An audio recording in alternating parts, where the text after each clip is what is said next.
ഇന്ന് ഈ വീഡിയോ എടുക്കുമ്പോൾ ഞാൻ സത്യം പറഞ്ഞാൽ ബ്ലാങ്കാണ്, മൊത്തത്തിൽ ഞാൻ ബ്ലാങ്കാണ്. പല കമൻസ് കണ്ടിട്ടും ഇതിനൊക്കെ ഞാൻ റിപ്ലൈ കൊടുക്കണമല്ലോ എന്ന് ആലോചിച്ചിട്ടും ഒക്കെ ഞാൻ മൊത്തത്തിൽ ആകെ കൂടെ ഒരു നമ്പായിട്ടാണ് ഞാൻ സത്യത്തിൽ ഈ ഒരു വീഡിയോ ഞാൻ എടുക്കുന്നത്. എന്തായാലും ഞാൻ കമൻറ്റ് നോക്കാം. കമൻസ് ലാസ്റ്റ് യൂട്യൂബ് ഷോർട്സ്, ഇതിപ്പോൾ ലാസ്റ്റ് ഒരു വീഡിയോക്ക് വന്നൊരു കമൻറ്റ് അല്ല, കുറച്ച് വീഡിയോസായിട്ട് ഞാൻ ഒന്നാമത് വീഡിയോസ് ഇടുന്നത് വളരെ കുറവാണ്. കാരണം ഞാനിപ്പോൾ ഒരു പ്രസവം കഴിഞ്ഞ് 4 മാസം പോസ്റ്റ്മോർട്ടം ഫേസിലാണ് ഞാനുള്ളത്. അപ്പോൾ അധികം എനിക്ക് ഒന്നിനും സമയം കിട്ടുന്നില്ല. അപ്പോൾ ഞാൻ വീഡിയോ ഇടുന്നതേ കുറവാണ്. പക്ഷേ വീഡിയോ ഇടുന്നതിലൊക്കെ എപ്പോഴും ഒരു ബേസ് തന്നെയാണ്. ഞാനപ്പോൾ ഓൾറെഡി ഇതൊരു വട്ടം ഡീറ്റെയിൽ ആയിട്ട് റിപ്ലൈ തന്നെങ്കിലും എനിക്ക് ഇന്നലെ ഞാനൊരു വീഡിയോ ഇട്ടിട്ടുണ്ടായിരുന്നു, ഒരു യൂട്യൂബ് ഷോർട്സ്. അത് നിങ്ങൾ തന്നെ നോക്കിയാൽ മതി കേട്ടോ. ആ ഒരു വീഡിയോ നോക്കി കഴിഞ്ഞാൽ അതിൽ ഫുൾ കമൻസ് ഇതാണ്: എല്ലാവരെയും കണ്ടു ഒലിപ്പിച്ച് കാണിച്ചവരൊക്കെ പിന്നെ ഒന്നും കാണില്ല, ഈ പെണ്ണ് കുറച്ച് ഓവറാണ്. ഞാൻ കുറച്ച് ഓവറാണ്, അത് കുഴപ്പമില്ല. അംജുക്ക എവിടെ പോയി? അതും പ്രശ്നമില്ല. അംജുക്കാനെ കാണാതിരിക്കുമ്പോൾ ആ ചോദ്യം ഒരു ന്യായമായിട്ടുള്ള ചോദ്യം. അംജുക്ക ഡിവോഴ്സായി എന്നായിട്ടൊരു കമൻറ്റ് വന്നിട്ടുണ്ട്.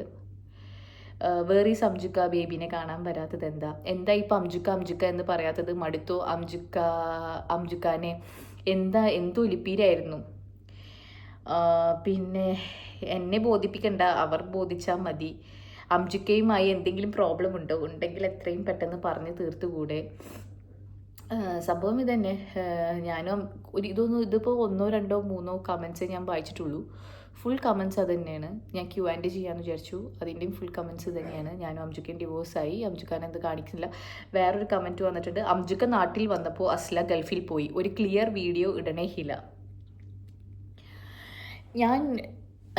ഞാൻ ക്ലിയർ വീഡിയോ ഒരിക്കലും മറ്റുള്ളവരെ ബോധിപ്പിക്കാനോ ഒന്നും എനിക്കൊരു ക്ലിയർ വീഡിയോ ഇടേണ്ട ആവശ്യമില്ല. ഇപ്പം എന്തൊക്കെ ഉണ്ടെങ്കിലും എൻ്റെ അംജുക്കാരുടെ ഇടയിൽ എന്തൊക്കെ ഉണ്ടെങ്കിലും എനിക്കതൊരു ക്ലിയർ വീഡിയോ ആരെയും ബോധിപ്പിക്കേണ്ട ആവശ്യമില്ല. ഞാൻ വിഷയത്തിലോട്ട് വരാം കേട്ടോ. നിങ്ങളെ ചോദ്യങ്ങൾക്ക് ഞാൻ എന്തായാലും ഉത്തരം തരും. പക്ഷേ അതിനു മുമ്പ് എനിക്ക് കുറച്ച് കാര്യങ്ങൾ പറയാനുണ്ട്, എന്നെക്കുറിച്ച് പറയാനുണ്ട്, എൻ്റെ കാര്യങ്ങളെക്കുറിച്ച് പറയാനുണ്ട്. ഞാൻ എന്ന് പറയുന്ന ഒരാൾ ഭയങ്കര ഇമോഷണലി അറ്റാച്ച് ആയിട്ടുള്ള ഒരാളാണ്. അത് എല്ലാവരോടും ഞാൻ ഒരാളെ സ്നേഹിച്ച് കഴിഞ്ഞ് കഴിഞ്ഞാൽ എനിക്ക് അവരെന്ന് വെച്ചാൽ ജീവനായിരിക്കും, അവരെന്ന് വെച്ചാൽ എൻ്റെ ലോകമായിരിക്കും. അതിപ്പോൾ എന്തായിക്കോട്ടെ ഏതായിക്കോട്ടെ, എനിക്ക് അവർ ഭയങ്കര കാര്യമായിരിക്കും. അപ്പോൾ ഒരിക്കലും എൻ്റെ ജീവിതത്തിൽ എനിക്കൊരാളെ മടുക്കുക എന്ന് പറയുന്ന ഒരു സാധനമില്ല. ചിലപ്പോൾ മിഠായി മടുക്കും, ബിരിയാണി മടുക്കും, കഴിക്കുന്ന ഭക്ഷണം. പക്ഷെ എനിക്ക് ഒരു വ്യക്തിനെ ഒരിക്കലും മടുക്കുന്ന ഒരു കൂട്ടത്തിലല്ല ഞാൻ എന്ന് പറയുന്നത്. ഞാൻ ഒരുപാട് സ്നേഹം ആഗ്രഹിക്കുന്ന കൂട്ടത്തിലാണ്. എന്നെ സ്നേഹിച്ച് കഴിഞ്ഞാൽ ഞാൻ എൻ്റെ 100 ഇരട്ടി 1000 ഇരട്ടിയോട് ഞാൻ അവരെന്നെ സ്നേഹിച്ചില്ലെങ്കിലും ഞാൻ അവരെ സ്നേഹിച്ചുകൊണ്ടിരിക്കുന്ന ഒരു ടൈപ്പാണ് ഞാൻ എന്ന് പറയുന്നത്. അപ്പോൾ എനിക്ക് മടുക്കുകയില്ല, ഒന്നുമില്ല. ഒരാളെയും മടുക്കുകയില്ല, ഒന്നുമില്ല. ഞാൻ അത്രയും റിലേഷൻഷിപ്പിന് വാല്യൂ കൊടുക്കുന്ന ഒരു ആളാണ്. പിന്നെ നിങ്ങളുടെ ഈ ചോദ്യം ഉണ്ടല്ലോ, എൻ്റെ അടുത്ത് പോട്ടെ. ഇപ്പോൾ വേറെ നമുക്ക് ഓരോ വ്യക്തികളെ നോക്കുമ്പോൾ അവർ കുറേ സൈലൻറ്റ് ബാറ്റിൽസ് അവർ നേരിടുന്നുണ്ടായിരിക്കും. ഒരുപാട് പേര്, നമ്മളൊക്കെ എത്ര പേര് ആത്മഹത്യ ചെയ്യുന്നത് നിങ്ങൾ കാണുന്നുണ്ട് ന്യൂസുകൾ. എത്ര പേര് ഡിപ്രഷനിലോട്ട് പോകുന്ന കാര്യങ്ങൾ കേൾക്കുന്നുണ്ട്. ഇതിൻ്റെയൊക്കെ മെയിൻ കാര്യങ്ങളുണ്ടാകുന്നു. പുറമേ ചിരിക്കുന്നവർ ഉള്ളിൽ ചിലപ്പോൾ കരഞ്ഞുകൊണ്ടിരിക്കുകയായിരിക്കും. അത് നിങ്ങൾക്ക് അറിയുപോലുമില്ല. അത്രക്കും ഒരുപാട് ഫാമിലി പ്രോബ്ലംസ്, ഫിനാൻഷ്യൽ പ്രോബ്ലംസ്, അങ്ങനെയൊക്കെ ഉള്ള കുറേ പേരുണ്ടായിരിക്കും. അവരൊക്കെ ചിലപ്പോൾ പുറത്ത് ചിരിച്ച് കാണിച്ചായിരിക്കും, പക്ഷെ അവർക്ക് മാത്രമേ അറിയുള്ളൂ അവരെന്തൊക്കെ പ്രശ്നത്തിൽ കൂടെ നേരിട്ട് പോകുന്നുണ്ട് കാര്യങ്ങളൊക്കെ, അല്ലേ? അപ്പോൾ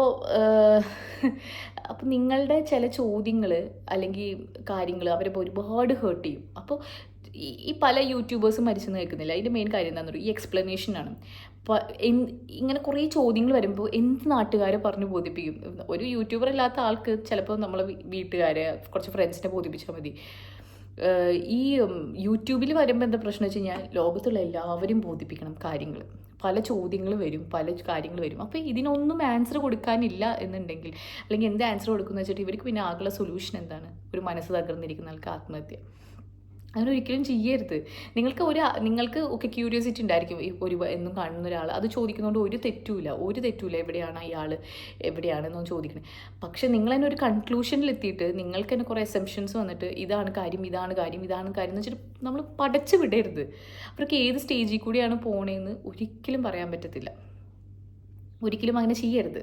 നമ്മളൊക്കെ യൂട്യൂബേഴ്സാണ്, നമ്മളൊക്കെ ജീവിതമൊക്കെ പബ്ലിക്കാക്കിയവരല്ലേ, അപ്പോൾ നമ്മളോട് ഉത്തരം പറയാൻ ബാധ്യസ്ഥവരല്ലേ എന്ന് പറയുന്ന കുറേ പേരുണ്ട്.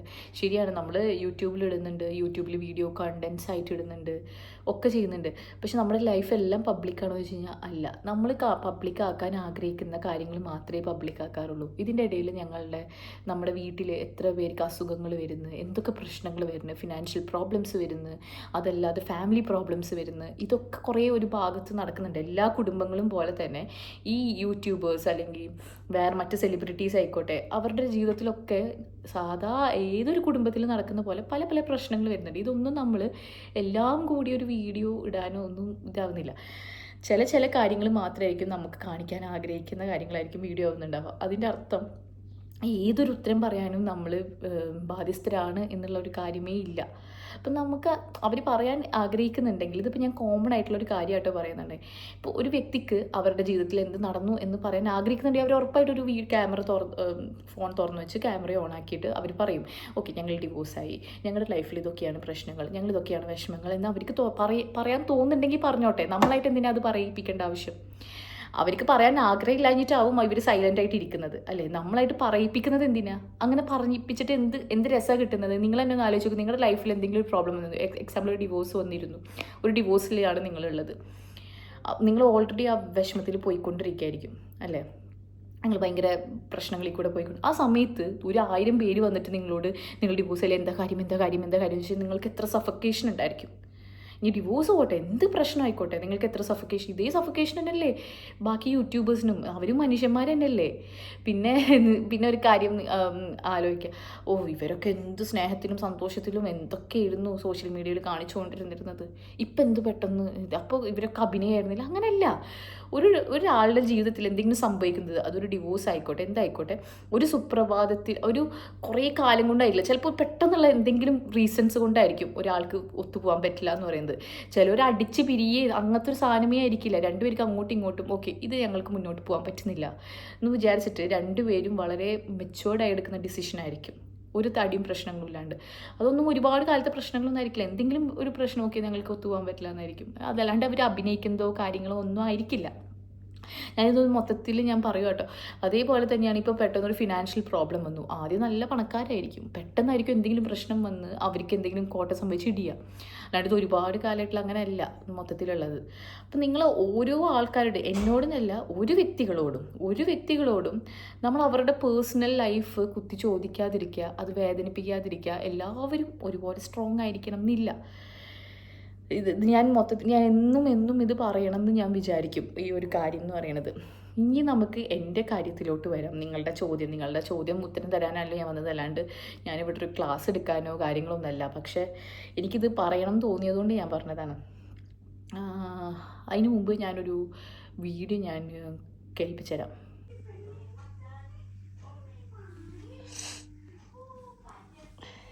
ഹലോ, കൊള്ളാം ചുക്ക, നാട്ടിൽ വന്നിട്ടൊന്നും നമ്മളോടൊരു വാക്ക് പറഞ്ഞില്ല. ഞാൻ അതുകൊണ്ടൊരു ദുബായിക്ക് വന്നത്. കൊള്ളാം, എനിക്ക് ഇഷ്ടപ്പെട്ടു. പിന്നെ ഡിവോഴ്സായ കാര്യം ഞാൻ അറിഞ്ഞില്ല.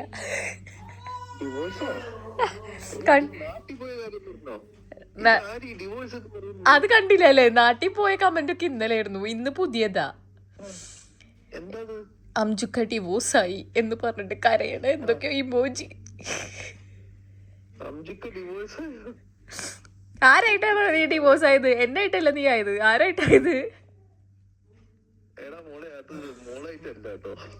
അതെന്നെ എനിക്കറിയേണ്ടത്, എന്നായിട്ടല്ല. അപ്പൊ പിന്നെ ആര്? അതാണ് എന്റെ ചോദ്യം. ഞാൻ അറിയാത്ത പല നഗ്ന രഹസ്യങ്ങൾ ഞാൻ കമന്റ്സിലൂടെ അറിയുന്നു.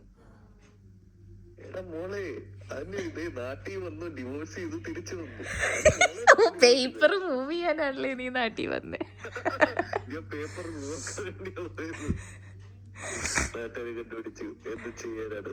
വേറെ ഈ കമന്റ്സ് ഒക്കെ കണ്ടിട്ടാന്ന് തോന്നുന്നുണ്ട് വേറെ കുറച്ച് കുട്ടികൾ എന്തെങ്കിലും പ്രശ്നം ഉണ്ടെങ്കിൽ പറഞ്ഞ് തീർത്തുകൂടെ, അംജുക്ക പാവല്ലേ എന്നൊക്കെ. അംജുക്ക പാവമല്ല, നാട്ടിൽ വന്നിട്ട് എന്നോട് പറയാത്തവനാ പാവമല്ല. അത് പുതിയ കമന്റ്സ്, ലേറ്റസ്റ്റ് കമന്റ്സ് വായിക്കുക, അപ്പൊ അതിൽ കാണാം.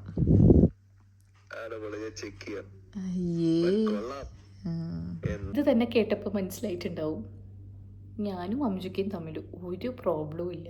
ഒരു പ്രോബ്ലം എന്ന് വെച്ചാൽ പടച്ചോൻ സഹായിച്ചിട്ട് ഒരു പ്രോബ്ലം ഇതുവരെ ഇല്ല. ഞങ്ങൾ അറിഞ്ഞിട്ട് പോലുമില്ല ഞങ്ങൾ ഡിവോഴ്സായ കാര്യം ഒന്നും ഞങ്ങൾക്കറിയില്ല. പിന്നെ അംജുക്ക നാട്ടിൽ വന്ന് നോക്കുക, ആരാണ് ഈ പടച്ച് വിടുന്നത് നാട്ടിൽ വരെ? ഞാൻ അംജുക്കാനൊന്ന് കാണാൻ എത്ര കാലമായിരിക്കണേന്ന് അറിയൂ. ഞാനിന്ന് പോട്ടെ, ആ അംജുക്ക എത്ര കാലമായിരുന്നില്ല, ഇനി എൻ്റെ കേസേ പോട്ടെ. ആ ഞങ്ങൾക്ക് പീക്കൂസ് അവളൊന്ന് കാണാൻ ഈ അംജുക്ക കൊതിക്കണ പോലെ ആരും ഉണ്ടാവുമെന്ന് എനിക്ക് തോന്നുന്നില്ല. എന്ന് വരാൻ പറ്റുമെന്ന് വെച്ചാൽ നോക്കിയിരിക്കുന്ന ഒരാളത്. ഞാൻ എൻ്റെ ഭാഗത്ത് എന്തെങ്കിലും തെറ്റ് സംഭവിച്ചു, ഞാൻ നിങ്ങളെ അങ്ങനെ തെറ്റിദ്ധരിപ്പിക്കാൻ വേണ്ടി ഞാൻ എന്തെങ്കിലും ചെയ്തോ? കാരണം കുറേ പേരിങ്ങനെ കണ്ടുപിടിക്കുന്നത് നമ്മൾ ഇൻസ്റ്റയിൽ പോസ്റ്റുകളൊക്കെ ഫുൾ ഡിലീറ്റ് ചെയ്യും. സാധാരണ അങ്ങനെയാണ്, കുറേ പേര് അത് നോക്കിയിരിക്കുന്നുണ്ടാവും. നമ്മൾ ഇൻസ്റ്റയിൽ എന്തൊക്കെ പോസ്റ്റ് ഡിലീറ്റ് ചെയ്തു, ആരൊക്കെ അൺഫോളോ ചെയ്തു. ഞാൻ അംജുക്കാനെ എപ്പോഴെങ്കിലും അൺഫോളോ ചെയ്ത് നിങ്ങൾ ആരെങ്കിലും കണ്ടോ? ഞാൻ അംജുക്കാനെ ബ്ലോക്ക് ചെയ്തിട്ട് നിങ്ങൾ ആരെങ്കിലും കണ്ടോ? അംജുക്കാടെ ഏതെങ്കിലും ഒരു ഫോട്ടോ ഞാൻ ഡിലീറ്റ് ചെയ്തിട്ട് ഞാൻ കണ്ടോ ഇൻസ്റ്റയിൽ? നിങ്ങൾക്ക് എന്ത് കണ്ടിട്ട്? ഞാൻ അതൊന്നും ചെയ്തിട്ടില്ല. പിന്നെ എന്താ, എന്തെങ്കിലും ഒരു വ്ളോഗിൽ ഞാൻ അംജുക്കാനെ പറ്റി എന്തെങ്കിലും കുറ്റമോ മോശമായിട്ടോ അങ്ങനെ എന്തെങ്കിലും പറയുമോ, കാര്യങ്ങൾ എന്തെങ്കിലും ചെയ്തോ? എന്ത് രീതിക്കാണ് നിങ്ങൾക്ക് അങ്ങനെ തോന്നിയത്? ഞങ്ങളുടെ ഇടയിൽ ഒരു പ്രശ്നം അല്ലെങ്കിൽ ഞങ്ങൾ ഡിവോഴ്സ് ആയിരുന്നോ? ഒരു കാര്യമാണോ? അംജുക്ക ബേബിനെ കാണാൻ വന്നില്ല, എൻ്റെ ഡെലിവറി കഴിഞ്ഞിട്ട് എന്നെ കാണാൻ വന്നില്ല, ഇതാണ് ആകെയുള്ളൊരു കാര്യം. അംജുക്ക എന്നെ കാണാൻ വന്നിട്ടില്ല, എന്നെയും കുഞ്ഞിനെയും അംജുക്ക കണ്ടിട്ടില്ല. കാണാൻ വരാത്തത് കൊണ്ടാണ് വ്ലോഗിലും കാണാത്തത്. ഞാൻ എന്താണ് അത് ബോധിപ്പിക്കേണ്ടത് നിങ്ങളെ? ഞാൻ എന്താണ് അത് പറയാത്തത്? എനിക്ക് തന്നെ അത് എത്ര വിഷമമുണ്ടായിരിക്കും. നിങ്ങളൊന്ന് ആലോചിച്ച് നോക്കുക. എൻ്റെ അംജുക്കയുടെ എത്രയോ വിഷമം ഉണ്ടായിരിക്കുമോ? ഈ ഇതിൽ ആർക്കെങ്കിലും ഉണ്ടായിരിക്കുമോ കാണാൻ വരാത്തില്ല? ഞങ്ങൾക്ക് ഞങ്ങളുടേതായിട്ടുള്ള പല പ്രോബ്ലംസ് ഉണ്ട്. ഒരു വട്ടം ഞാൻ പറഞ്ഞതാണ്, അത് ഞങ്ങളുടെ ഇടയിലുള്ള ഒരു പ്രോബ്ലം അല്ല. അംജുക്ക ജോലി കളഞ്ഞിട്ടാണെങ്കിൽ പോലും എൻ്റെ ഡെലിവറിക്ക് വരും എന്ന് വിചാരിച്ച ഒരാളാണ് ഞാൻ. അംജുക്കയും അങ്ങനെ തന്നെയാണ് വിചാരിച്ചത്. പക്ഷേ UK കുറേ റൂൾസ് മാറി. ഇത് അറിയാൻ വേണ്ടിയിട്ട് ഞാൻ കുറച്ച് ഡീറ്റെയിൽ ആയിട്ട് പറയാം. ഇതൊന്നും എനിക്ക് ആരും ബോധിപ്പിക്കേണ്ട ആവശ്യമില്ല. പക്ഷെ ഞാനിപ്പോൾ ഈ വീഡിയോ ചെയ്യണത് എന്തിനാണെന്ന് വെച്ച് കഴിഞ്ഞാൽ, എനിക്കിതൊരു സംസാര വിഷയമാവാൻ താല്പര്യമില്ല. എനിക്ക് പ്രത്യേകിച്ച് എൻ്റെ കുടുംബം വെച്ചിട്ടൊന്നും എനിക്കിതൊരു സംസാര വിഷയം ചർച്ചയാവാനോ എനിക്ക് യാതൊരു താല്പര്യമില്ല. അതുകൊണ്ട് ഞാൻ നിങ്ങൾ ഈ പറഞ്ഞ പോലെ നിങ്ങൾ ബാധ്യസ്ഥരാണ് എന്ന് പറഞ്ഞുകൊണ്ട് ഞാൻ പറയുവാണ്, എൻ്റെ ഒരു മെൻ്റൽ പീസിന് വേണ്ടിയിട്ട്. അപ്പോൾ അംജുക്ക എൻ്റെ ഡെലിവറിക്ക് തൊട്ട് മുമ്പ് ജോലി മാറി. UK നിയമം വന്നു. UK നിയമം വന്നതെന്ന് വെച്ച് കഴിഞ്ഞാൽ, നമുക്ക് ഇത്ര സാലറി, ഒരു വർഷത്തിൽ ഇത്ര സാലറി, നല്ല ഹൈ ആണ് അത്. ആ സാലറി ഉള്ളവർക്ക് മാത്രമേ ഡിപ്പെൻഡൻസിനെ കൊണ്ടുവരാൻ പറ്റുള്ളൂ. അങ്ങനെ അംജുക്ക ജോലി മാറി. അംജുക്കയുടെ വിസ എക്സ്പയർ ആവാറായിട്ടുണ്ടായിരുന്നു. അങ്ങനെ അംജുക്ക പുതിയ ജോലിയിലോട്ട് മാറി. അപ്പോൾ COS സ്പോൺസർഷിപ്പ്, ഒരു സർട്ടിഫിക്കറ്റ് ഓഫ് സ്പോൺസർഷിപ്പ് കിട്ടണം. ഓക്കെ, അത് കഴിഞ്ഞിട്ട് വിസ അടിക്കണം, എന്നാലൊക്കെ ഇതാവുള്ളൂ. അപ്പോൾ ഇതിൻ്റെ ഈ COS പെട്ടെന്ന് കിട്ടുമെന്ന് വിചാരിച്ച COS മാസങ്ങളോളം കിട്ടിയില്ല. ഇന്ന് വരും നാളെ വരും എന്ന് വെച്ച് നമ്മൾ വെയിറ്റ് ചെയ്തിരുന്നു, കിട്ടിയില്ല. ഓക്കെ, അപ്പോൾ അംജുക്കയുടെ വിസ ഇതിൻ്റെ ഇടയിൽ എക്സ്പയർ ആയി. ഇപ്പോൾ വിസ എക്സ്പയർ ആയി, COS വന്നില്ല എന്നുണ്ടെങ്കിൽ കൺട്രി ലീവ് ചെയ്യാൻ പറ്റത്തില്ല. UK എന്നുള്ള ഒരു സ്ഥലത്ത് നിന്ന് വേറെ ഒരു കൺട്രിയിലോട്ട്, ഇന്ത്യ എന്നല്ല UK വിട്ടിട്ട് ഒരു സ്ഥലത്തേക്ക് പോകാനും പറ്റില്ല. അംജുക്കയുടെ വിസ എക്സ്പയർ ആയപ്പോൾ ഓൾറെഡി എൻ്റെ വിസയും എക്സ്പയർ ആയി. ഓക്കെ, അപ്പോൾ എനിക്കും അങ്ങോട്ടും പോകാൻ പറ്റില്ല, അംജുക്കാക്ക് ഇങ്ങോട്ടും വരാൻ പറ്റില്ല. ഞങ്ങൾ ഈ ഒരു അവസ്ഥയെ പെട്ടുപോയി. പിന്നെ എന്ത് ചെയ്യാൻ പറ്റും? ട്രാവൽ ചെയ്യാൻ പറ്റുന്നുള്ളൊരു ഓപ്ഷൻ ഉണ്ടെങ്കിൽ നമ്മളെ കയ്യിൽ ഒരു എത്ര പൈസ ഉണ്ടെന്ന് പറഞ്ഞിട്ടും കാര്യമില്ല. ചില കാര്യങ്ങൾ നമ്മളെ കയ്യിൽ നിൽക്കാത്ത കാര്യങ്ങളുണ്ട്. അതിലൊന്നായിരുന്നത് അതെന്തോ പടച്ചോൻ വെച്ചേക്കുന്നു. അത് ഞങ്ങൾക്കിപ്പോൾ ഇത്ര പെട്ടെന്ന് കാണാൻ പറ്റില്ല എന്നുള്ള സാധനം വെച്ചേക്കണു. അത് നമുക്കത് ആക്സെപ്റ്റ് ചെയ്തേ പറ്റൂ, അല്ലേ? എൻ്റെ ഫോണിൻ്റെ സ്റ്റോറേജ് കഴിഞ്ഞു. വിഷമം നല്ലോണം ഉണ്ട് എന്ന് വെച്ചിട്ട് എന്ത് ചെയ്യാൻ പറ്റും? ഇവിടെ കരഞ്ഞിരിക്കണോ ഞാൻ? എനിക്കിവിടെ ഒരു ബേബി ഉണ്ട്. അപ്പോൾ എനിക്ക് നമ്മളിപ്പോൾ എത്ര സങ്കടത്തിലാണെന്ന് ഉണ്ടെങ്കിലും എനിക്ക് അവളെ ചിരിപ്പിച്ചേ പറ്റൂ, സന്തോഷിപ്പിച്ചേ പറ്റൂ. അവളെ മുന്നിൽ എനിക്ക് കരയാനോ അതൊന്നും പറ്റില്ല. അപ്പം ഞാൻ റിയാലിറ്റി ആക്സെപ്റ്റ് ചെയ്യണം. എന്ന് വെച്ചിട്ട് ഞങ്ങൾ ഒരിക്കലും ഇനി കാണില്ല എന്നുള്ളല്ലോ. അതാവുമ്പോൾ ഞങ്ങൾ കാണും. അത് ഇതിനേക്കാളും ബ്യൂട്ടിഫുൾ ആയിട്ടുള്ളൊരു മൊമെൻ്റ് ആയിരിക്കുന്നത് ഞങ്ങൾ രണ്ടുപേരും വിശ്വസിക്കണം. അത് വെച്ചിട്ട് നമ്മൾ രണ്ടുപേരും മൂവ് ഓൺ ആവുന്നത്. ഡെലിവറി എന്നല്ല, ഒരു പ്രഗ്നൻസി ടൈമിലും ഒരു ഡെലിവറി ടൈമിലൊക്കെ ഏതൊരു പെണ്ണും ആഗ്രഹിക്കുക നമ്മുടെ പാർട്ട്ണർ നമ്മളെ കൂടെ വേണം എന്നായിരിക്കും, അല്ലേ? അതായിരിക്കും ഏറ്റവും. നമ്മുടെ ചുറ്റിനും ആരൊക്കെ ഉണ്ട്, നമ്മുടെ ഉപ്പ ഉമ്മ. എന്നെ സംബന്ധിച്ച് എനിക്ക് എല്ലാവരും ഉണ്ടായിരുന്നു ചുറ്റിന്, എൻ്റെ പാർട്ട്ണർ ഒഴികെ. അപ്പോൾ എല്ലാവരും നോക്കുമ്പോൾ എന്താ ഭാഗ്യം അത്. പക്ഷെ ഒരു പെണ്ണിനാവും ചിലപ്പോൾ അറിയുന്നുണ്ടായിരിക്കുക, ആരൊക്കെ ഉണ്ടെന്ന് പറഞ്ഞാലും നമ്മുടെ പാർട്ട്ണർ, അതായത് നമ്മുടെ കുഞ്ഞിൻ്റെ ഫാദർ നമ്മുടെ അടുത്തില്ല എന്നുണ്ടെങ്കിൽ അത് ആർക്കും തുല്യമാവില്ല. നമുക്കൊരു പാരൻസിന് തരാൻ പറ്റാത്ത പല കാര്യങ്ങളും ഒരു പാർട്ട്ണർക്കേ തരാൻ പറ്റുള്ള സമയത്ത്, അല്ലേ? അപ്പോൾ അത് എൻ്റെ പ്രഗ്നൻസി ടൈമിൽ ഞാൻ ആയിക്കോട്ടെ, എൻ്റെ ഡെലിവറി ടൈമിലായിക്കോട്ടെ, എനിക്ക് ഈ ഒരു ഭാഗ്യം എനിക്കുണ്ടായിട്ടില്ല. അത് ചിലപ്പം മറ്റെന്തെങ്കിലും നല്ലതിന് വേണ്ടിയിട്ടായിരിക്കും, എനിക്കറിയില്ല. എനിക്ക് അങ്ങനെ വിശ്വസിക്കാനാക്കാം. അത് എനിക്ക് പേഴ്സണലി അത് ഭയങ്കര വിഷമമുള്ള ഒരു സാധനം തന്നെയാണ്. അത് എത്ര കാലം കഴിഞ്ഞാലും എനിക്കതൊരു സങ്കടം ഉണ്ടായിരിക്കും. ചില കാര്യങ്ങൾ പഠിച്ചോ വിധിച്ചത് ആർക്കും മാറ്റാൻ പറ്റില്ല. അങ്ങനൊരു കാര്യമായിരുന്നു ഇതെന്നും പറയുന്നത്. അപ്പോൾ എന്താ പറയുക, എനിക്കതിനെ പറ്റിയിട്ട് കൂടുതൽ എനിക്ക് പറയാൻ എനിക്ക് താല്പര്യമില്ല. അപ്പോൾ എന്തായാലും ഒരു കാര്യം ആലോചിക്കുക, ഒരു ഇതുമില്ല. പിന്നെ ഇപ്പോൾ ഇതിൽ പല കമൻസ് കണ്ടപ്പോൾ എനിക്ക് ഒരു കാര്യം തോന്നി. ഞാനിപ്പോൾ ഏത് സ്റ്റേജിലാണെന്നറിയോ, ഏത് പോയിന്റിലാണെന്നറിയോ, നമുക്ക് ഒരുപാട് കാര്യങ്ങൾ റിയലൈസേഷൻ നമുക്കൊക്കെ ലൈഫിൽ വരും, ബോധം വരും കാര്യങ്ങൾ. അപ്പം ഞാനിപ്പോഴത്തെ പോയിന്റ് എന്ന് വെച്ച് കഴിഞ്ഞാൽ, എനിക്കിപ്പോൾ ഞാൻ സ്നേഹിക്കുന്ന ഒരാളെ ഇനി വർഷങ്ങളോളം കണ്ടില്ല എന്ന് വിചാരിക്കും, ഈവൻ എന്ത് മെസ്സേജോ കോളോ ഒന്നുമില്ല, ഒരു ബോധമില്ലാതെ എവിടെയാണെന്ന് പോലും അറിഞ്ഞില്ലെങ്കിൽ പോലും ഞാൻ ഒരാളെ സ്നേഹിക്കുന്നുണ്ടെങ്കിൽ ഞാൻ സ്നേഹിച്ചു കൊണ്ടേയിരിക്കും. അതിലെനിക്ക് ആരും വിളിച്ചില്ലെങ്കിലും കുഴപ്പമില്ല, മെസ്സേജ് അയച്ചില്ലെങ്കിലും കുഴപ്പമില്ല, ഒന്നുമില്ലെങ്കിലും കുഴപ്പമില്ല. ആ ഉള്ളിലാണ് ആ സ്നേഹം വേണ്ടത്. എനിക്കല്ലാണ്ട് പുറത്ത് ഒന്നും വേണ്ട, എനിക്കത് അവിടെ തന്നെ ഉണ്ടായിരിക്കും. അതുകൊണ്ട് ആരും കാണാൻ വരാത്തത് ആലോചിച്ചിട്ടോ അതൊന്നും ആരും വിഷമിക്കേണ്ട ആവശ്യമില്ല. എനിക്കതൊരു കുഴപ്പമില്ല. കാണാൻ പറ്റാത്തതിൽ അതൊക്കെ എൻ്റെ പേഴ്സണലായിട്ടുള്ള കുറച്ച് വിഷമങ്ങളാണ് എന്ന് വെച്ചിട്ട് അയ്യോ അതിലൊരു ഇതിൽ വെച്ച് അങ്ങനെ ഞാൻ ആർത്ത് വിളിക്കുന്നൊരു കരയുന്ന ഒരാളൊന്നുമല്ല. ഞാനതൊക്കെ മനസ്സിലാക്കി മൂവ് ചെയ്തുകൊണ്ട് ഇപ്പം എന്താണോ എൻ്റെ ലൈഫിൽ നടന്നുകൊണ്ടിരിക്കുന്നത് അതിൽ ഹാപ്പിനെസ് കണ്ടെത്തി വളരെ സമാധാനത്തിൽ ഓരോ ഡേ വളരെ പീസ്ഫുള്ളായിട്ട് ഞാൻ പോകാൻ ആഗ്രഹിച്ചുകൊണ്ടിരിക്കുകയാണ്. ഞാൻ എൻ്റെ ഓരോ ഡേ ഇപ്പോൾ സെലിബ്രേഷനാണ്. ഞാൻ നാളെ എൻ്റെ കഴിഞ്ഞു പോയത് എന്തെന്ന് വെച്ചിട്ട് ഞാൻ ഇപ്പോൾ വിഷമിക്കുന്നേ ഇല്ല. ഇപ്പോൾ പ്രസൻറ്റിൽ എനിക്ക് ചിന്തിക്കാൻ ഞാനുണ്ട്, എൻ്റെ മോളുണ്ട്, പിന്നെ ഞങ്ങളുടെ ഫാമിലി ഉണ്ട്. എൻ്റെ ഫാമിലി എന്ന് പറയുന്നത് ഞങ്ങൾ എല്ലാവരും, അംജുക്ക, ഞാൻ, എൻ്റെ മോള്, എൻ്റെ ഉപ്പ ഉമ്മ, അംജുക്കയുടെ ഫാമിലി, ഇതൊക്കെ പറയുന്നതാണ് നമ്മുടെ ഫാമിലി. അങ്ങനെ ചിന്തിക്കാൻ ഒരുപാട് കാര്യങ്ങൾ ചിന്തിച്ചിട്ട് ഹാപ്പി ആയിട്ട് പോകുന്നു. അപ്പോൾ ഇതിനൊരു ക്ലിയർ പിക്ചർ കിട്ടിയല്ലോ. പിന്നെ ഇനിയും നിങ്ങൾക്ക് അറിയാൻ കുറേ കാര്യങ്ങൾ ബാക്കിയുണ്ടായിരിക്കും. അതൊക്കെ കുറേ കാര്യങ്ങൾക്ക് വളരെ പേഴ്സണലാണ്. അപ്പം ഞാനത് പറയാൻ തോന്നുന്നുണ്ടെങ്കിൽ ഞാനത് എന്തായാലും ഞാൻ പറയും. അത് നിങ്ങൾ ആരോടും ഞാനൊരു ദേഷ്യം വെച്ചിട്ട് ബുദ്ധിമുട്ട് അങ്ങനെ ഒരു പരിഹസിച്ചിട്ടൊന്നും അല്ലാട്ടോ പറയുന്നത്. ഇപ്പം നിങ്ങൾക്ക് തന്നെ എൻ്റെ അവസ്ഥ ആലോചിക്കുമ്പോൾ ഒരു ഏകദേശം മനസ്സിലാവുന്നുണ്ടാവും. പിന്നെ കുറേ ക്വസ്റ്റ്യൻസ് ഉണ്ട് Q&A ഇട്ടപ്പോൾ. ബാക്കി ക്വസ്റ്റ്യൻസൊക്കെ ഞാൻ Q&A ആയിട്ട് തന്നെ ചെയ്യാം. ഇതെനിക്കൊരു പേഴ്സണലി എനിക്ക് ഒറ്റയ്ക്കൊരു വീഡിയോ ആയിട്ട് ചെയ്യണം എന്ന് എനിക്ക് തോന്നി. കാരണം ഇതും ഈ വീഡിയോയും കാണാത്ത കുറേ പേരുണ്ടായിരിക്കും. അപ്പോൾ വീണ്ടും ഞാൻ നാളെ ഒരു ഷോർട്സ് ഇട്ട് കഴിഞ്ഞാൽ അപ്പോൾ ഇതിൽ കുറേ പേര് പറഞ്ഞു ഈ ഷോർട്സിന് ഈ ഒരു അംജുക്ക എവിടെയും ചോദിക്കുന്ന ചോദ്യത്തിനൊന്നും ഞാൻ റിപ്ലൈ കൊടുക്കുന്നില്ല എന്നാണ് ഒരു പ്രശ്നം പറഞ്ഞത്. ഞാൻ എന്താണ് റിപ്ലൈ കൊടുക്കുന്നത്? ഞാൻ ഈ പറഞ്ഞ കാര്യങ്ങൾക്ക് ഒരു പാരഗ്രാഫ് അടിച്ചിട്ട് എല്ലാവർക്കും റിപ്ലൈ കൊടുക്കുക. ഇതാണ് എൻ്റെ ലൈഫിൽ ഇപ്പം നടക്കുന്നത്, ഇതാണ് എൻ്റെ പ്രശ്നങ്ങൾ, ഇതാണെന്ന് പറഞ്ഞ് ഞാൻ റിപ്ലൈ കൊടുക്കുക എല്ലാവർക്കും. അതൊരു പ്രാക്ടിക്കൽ. എനിക്ക് ഒന്നാമത് ഒരു കുഞ്ഞുള്ളത് അറിയാലോ അല്ലേ. പിന്നെ ഞാൻ വീണ്ടും പറയാം, എന്നോട് പ്രത്യേകിച്ച് കരുണൊന്നും കാണിക്കണ്ട. പക്ഷെ ഒരു പോസ്റ്റ്മോർട്ടം ഫേസിൽ കൂടെ ഒരു സ്ത്രീ പോകുന്നുണ്ടെങ്കിൽ ഇതൊന്നല്ല. ഞാൻ ഓവർ തിങ്കിങ് അങ്ങനെ സത്യം പറഞ്ഞാൽ ഇല്ലയെന്ന് തോന്നുന്നു ബാക്കി കമ്പയർ ചെയ്യുമ്പോൾ. പക്ഷേ ഈ ഒരു ഫേസ് എന്ന് പറയുമ്പോൾ നമ്മളുടെ പല രീതിക്കുള്ളതുകൊണ്ട് നിങ്ങൾ ഇങ്ങനത്തെ ചോദ്യങ്ങളൊക്കെ ആയിട്ട് ഒരു പോസ്റ്റ്മോർട്ടം ഫേസിലൊരു സ്ത്രീനോട് പറഞ്ഞു കഴിഞ്ഞാൽ അവരെടുക്കുന്ന രീതി വേറെ ആയിരിക്കും, അവർ വേറെ രീതിക്കായിരിക്കും. അത് ആ കുഞ്ഞും സഫർ ചെയ്യും. അങ്ങനെ ഒരിക്കലും ചെയ്യരുത് കേട്ടോ. അതൊരിക്കലും നല്ലൊരു കാര്യമല്ല. മാക്സിമം നിങ്ങൾക്ക് ഒരു പോസ്റ്റ്മോർട്ടം ഫേസിൽ കൂടെ പോകുന്നൊരു ലേഡീനെ സ്നേഹിക്കാൻ പറ്റിയില്ലെങ്കിലും സന്തോഷം കൊടുക്കാൻ പറ്റിയില്ലെങ്കിലും വലിയ കുഴപ്പമൊന്നുമില്ല. പക്ഷേ അവരെ വേദനിപ്പിക്കാതിരിക്കുക, അവരെ മനസ്സ് വിഷമിപ്പിക്കുന്ന കാര്യങ്ങൾ ചോദിക്കാതിരിക്കുക, പറയാതിരിക്കുക. അത് നിങ്ങൾക്ക് ചെയ്യാൻ പറ്റുന്ന ഒരു കാര്യമാണ്. അത് നിങ്ങളുടെ വീട്ടിലും ഒരാൾ അതേപോലെ പോകുന്നുണ്ടെങ്കിൽ മാത്രമേ ചിലപ്പോൾ നിങ്ങൾക്കത് മനസ്സിലാവത്തുള്ളൂ. അപ്പോൾ എന്നാലും ഞാൻ ആലോചിക്കുന്നത്, എന്നാലും നിങ്ങൾക്ക് എന്താണ് അങ്ങനെ തോന്നാൻ കാരണം?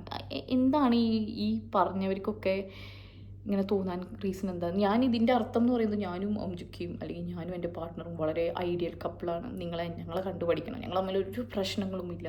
ഞങ്ങൾ തമ്മിൽ സ്നേഹം ഒലിപ്പീരും മാത്രമേ ഉള്ളൂ. ഇതെല്ലാം അർത്ഥാക്കുന്നത് എല്ലാ ഹസ്ബൻഡ് വൈഫിനെയും പോലെയും എല്ലാ ഒരു കപ്പിളിനെയും പോലെയും നമ്മുടെ ഇടയിലും കുഞ്ഞു കുഞ്ഞു പിണക്കളുണ്ടായിരിക്കും, വഴക്കുകളുണ്ടായിരിക്കും, എന്തെങ്കിലുമൊക്കെ ഉണ്ടായിരിക്കും. അതൊക്കെ ഞങ്ങളുടെ സ്വകാര്യതകളാണ്. നാളെ നമുക്കൊരിക്കലും ഒരാളുടെയും ലൈഫ് പ്രെഡിക്റ്റ് ചെയ്യാൻ പറ്റില്ല നാളെ എന്ത് എന്നുള്ളത്. ഒന്നും എനിക്ക് എന്നെ തന്നെ പീപ്പിൾ ചേഞ്ച് അല്ലേ, ഞാൻ മനസ്സിലാക്കിയൊരു കാര്യമാണ്. ആൾക്കാർ മാറും, ഫീലിങ്സ് മാറും, പീപ്പിൾ ചേഞ്ച്, സർക്കംസ്റ്റാൻസസ് മാറും, അങ്ങനെ എല്ലാം മാറും. അപ്പോൾ എനിക്ക് ഒരിക്കലും ഗ്യാരണ്ടിയൊന്നും തരാൻ പറ്റില്ല. ഒരിക്കലും ഒന്നിൻ്റെ കാര്യത്തിലും ഒരു ഗ്യാരണ്ടി തരാൻ പറ്റില്ല. ഇങ്ങനെ തന്നെ ആയിരിക്കും. നമുക്ക് ആഗ്രഹിക്കാനേ പറ്റുള്ളൂ ഇതിങ്ങനെ തന്നെ പോവട്ടെ എന്നുള്ളത്. ഇങ്ങനെ തന്നെ സന്തോഷത്തിൽ പോവട്ടെ. നാളൊരു ദിവസം എന്തായിരിക്കും എന്നുള്ളത് ഒരിക്കലും ഒരാൾക്കും പ്രെഡിക്റ്റ് ചെയ്യാൻ പറ്റില്ല. മനുഷ്യന്മാരുടെ കാര്യമാണ്, ഒന്നും പറ്റില്ല. അപ്പോൾ അങ്ങനെ ആവാതിരിക്കട്ടെ എന്നല്ലേ ഒരാൾ ചിന്തിക്കേണ്ടത്. അപ്പോൾ ഇത്രേ ഉള്ളൂ. ഇപ്പോൾ പ്രസൻ്റ് ആയിട്ടുള്ളതാണെങ്കിൽ വളരെ സന്തോഷത്തിലും സമാധാനത്തിലും പോകുന്നു കാര്യങ്ങളാണ്. ഇനി ഫ്യൂച്ചർ എന്തെന്നുള്ളത് എനിക്ക് കണക്കൂട്ടാൻ എനിക്കറിയില്ല. ഓക്കെ, ഇപ്പം ഞാൻ രീതിയിൽ വെച്ചിട്ട് അവസാനിക്കുന്നു. Bye bye, thank you.